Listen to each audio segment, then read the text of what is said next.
सिद्ध भगवान की जय।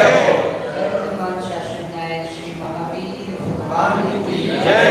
परम पूज्य अध्यात्म योगी आचार्य प्रवर विशुद्ध सागर जी महाराज की जय। परम पूज्य श्रवण मुनि श्री श्रेयस सागर जी महाराज की जय। अहिंसामयी विश्व धर्म की जय। जय आचार्य सत्य की जय। नमोस्तु शासन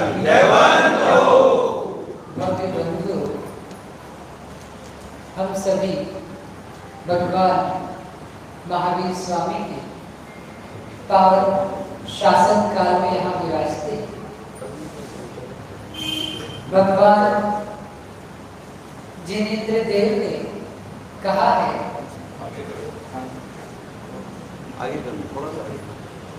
जे त्रिभुवन में जीव अनंत सुख चाहे दुख दे भयवर। संसारी प्राणी सुख की आकांक्षा में नाना व्यापारों में जीव संलग्न रहता है और दुख से बचने का पुरुषार्थ करता है। यहाँ सुख की परिभाषा यह है जो मन में रति होने पर जो आनंद आता है वह सुख है। सुख मन में रति होने पर जो आनंद आए वह सुख है। और यह सुख 4 प्रकार का होता है। पहला इंद्रिय जन्य सुख, जो हम आंखों से, जिह्वा से, कर्म से, चक्षु से, स्पर्श से, घ्राण से, इन इंद्रिय से जो सुख प्राप्त करते हैं। आप लोग रसगुल्ला खाए या नहीं खाए, तो उससे कुछ सुख मिला कि नहीं मिला? और बैरागियों के पास जाओगे तो बोलेंगे ये सब नश्वर है। समझना, यहाँ अनेकांत की विवक्षा में समझना, इंद्रिय जन्य सुख भी सुख है, उसका अभाव नहीं मान सकते, नहीं तो वस्तु का ही अभाव हो जाएगा।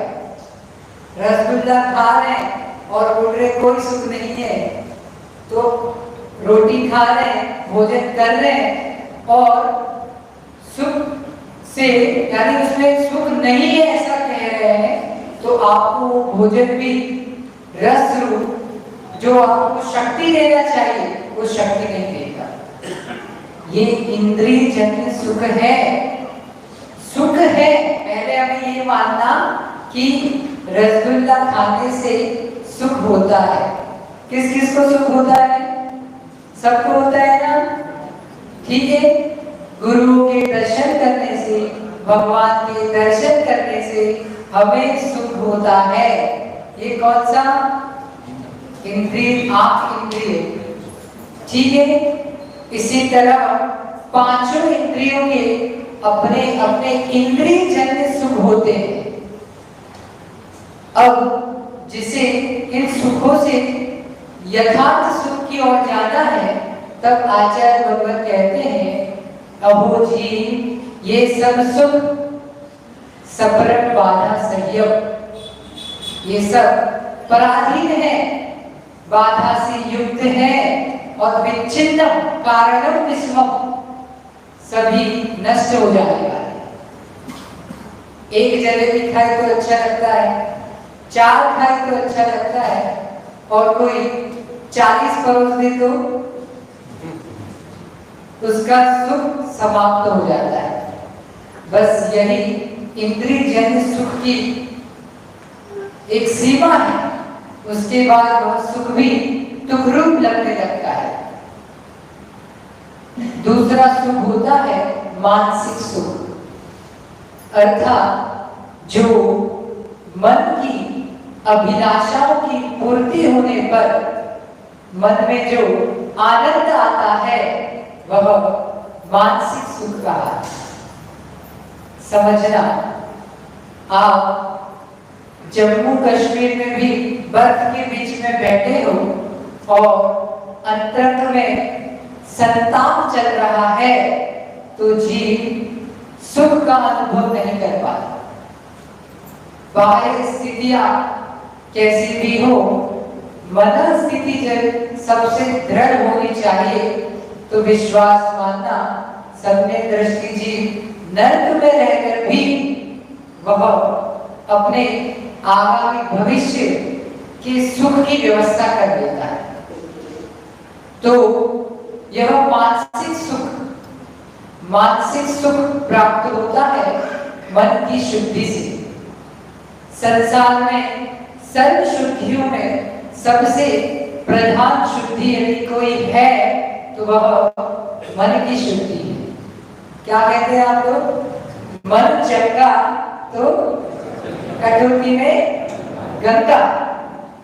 यानी अगर मन शुद्ध है तो विश्वास मानना आपकी वचन तन संबंधी सारी जो क्रियाएं हैं वे सम्यक दर्शन, ज्ञान और चारित्र तीनों को एक साथ समग्रता लेकर के आपका विकास करने में सहायक है। इसीलिए मन की शुद्धि मानसिक सुख को दिलाने वाली है।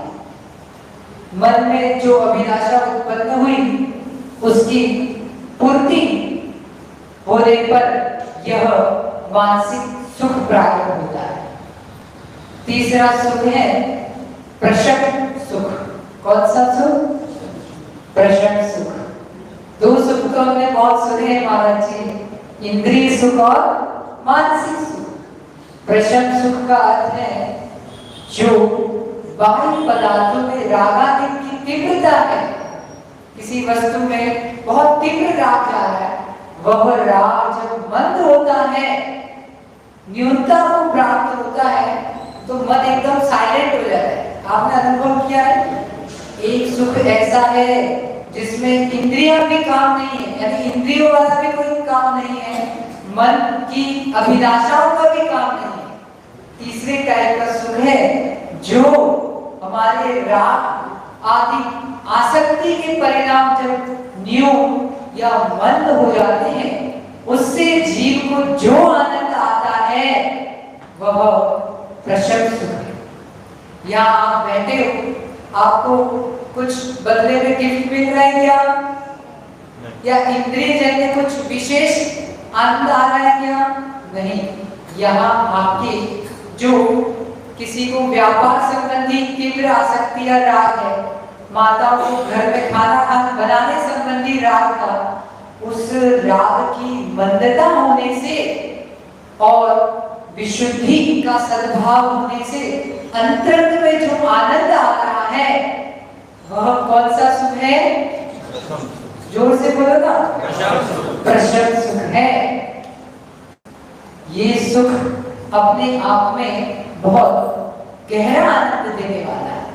घर पे बैठे बैठे भी कभी आप आंख बंद कर एक क्षण के लिए अपने जो आपने देव शास्त्र की संगति में मंद परिणामों से, विशुद्ध परिणामों से भक्ति की थी, जो स्वाध्याय किया था, जो ध्यान किया था, उसकी अनुभूति स्मृति प्रमाण से भी उसे स्मरण करने से हमें वह प्रशन्न सुख का अनुभव होता है।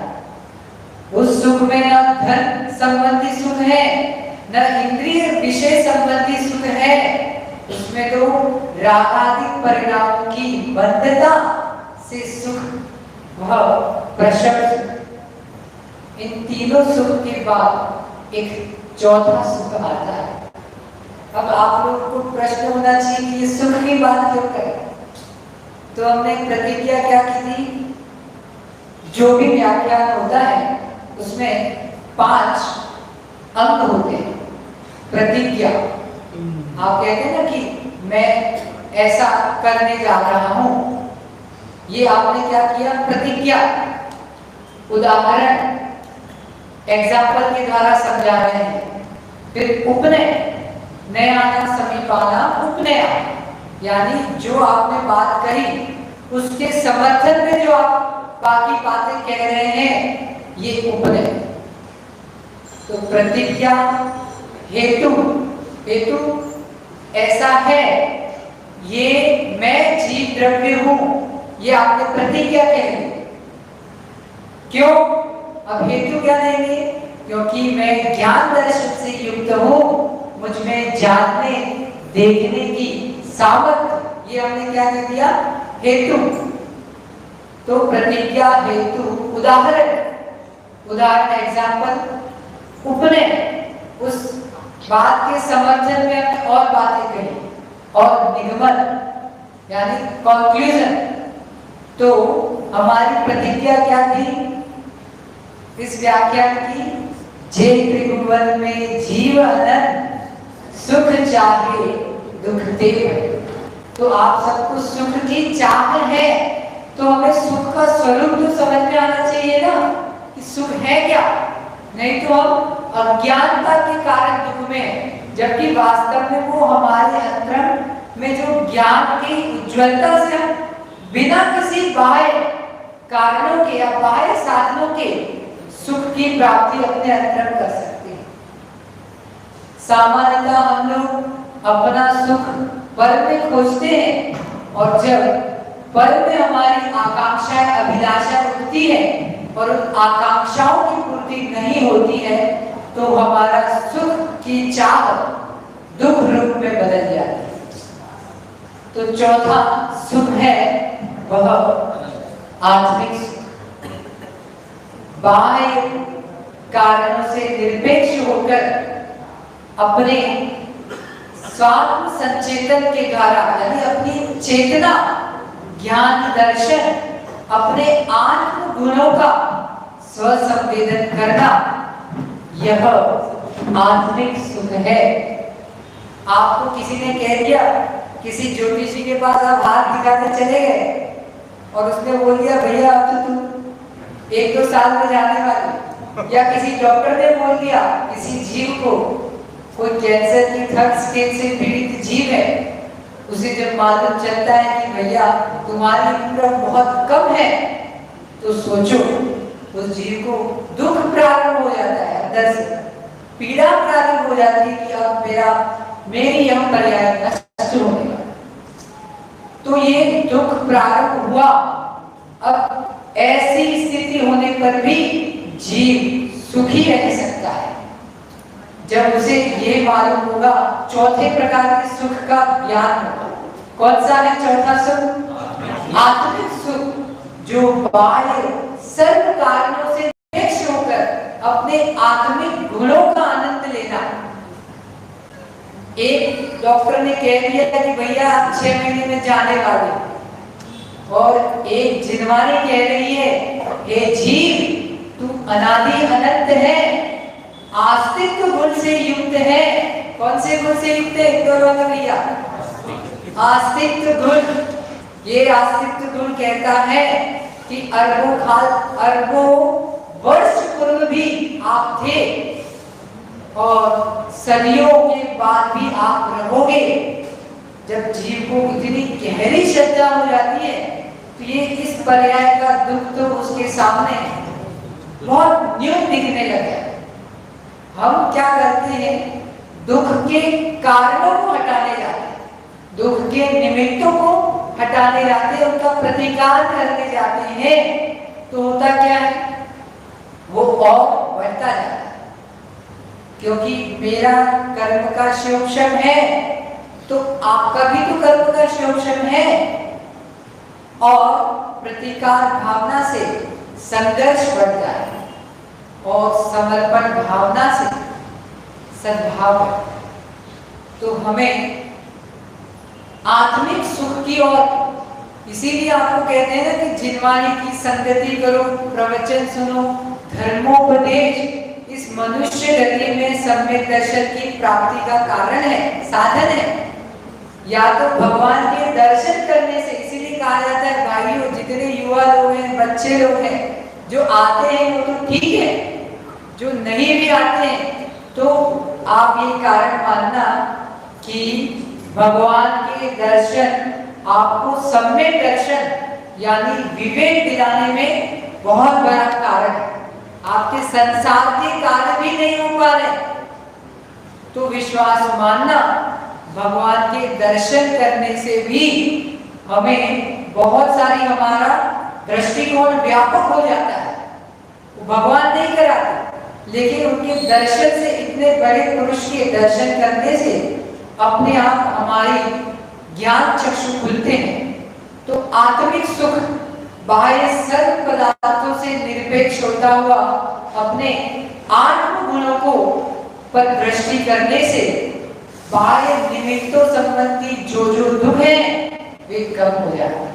यही दुख कम करने का उपाय है और कोई उपाय नहीं है। तो इन 4 प्रकार के सुखों को जानकर हम इंद्रिय सुख से आगे बढ़ते हुए मानसिक सुख और प्रशम सुख की, क्योंकि जब तक प्रशम सुख की प्राप्ति नहीं होगी तब तक मानसिक सुख नहीं मिलने वाला, यानी रागादिक परिणाम मंद नहीं होंगे तब तक हमारा आत्मा की ओर ध्यान नहीं जाए। तब हमें यही दिखेगा कि बिल्डिंग बनाने है, ये काम करना है, ये व्यापार करना है, इनको मनाना है, ये सब क्या है, बाह्य निमित्तों में हमारा व्यापार जा रहा है। तो इंद्रिय सुख से आगे बढ़कर प्रशम सुख और आत्मिक सुख को हम सभी प्राप्त करें, इसी भावना के साथ भगवान महावीर स्वामी की जय हो।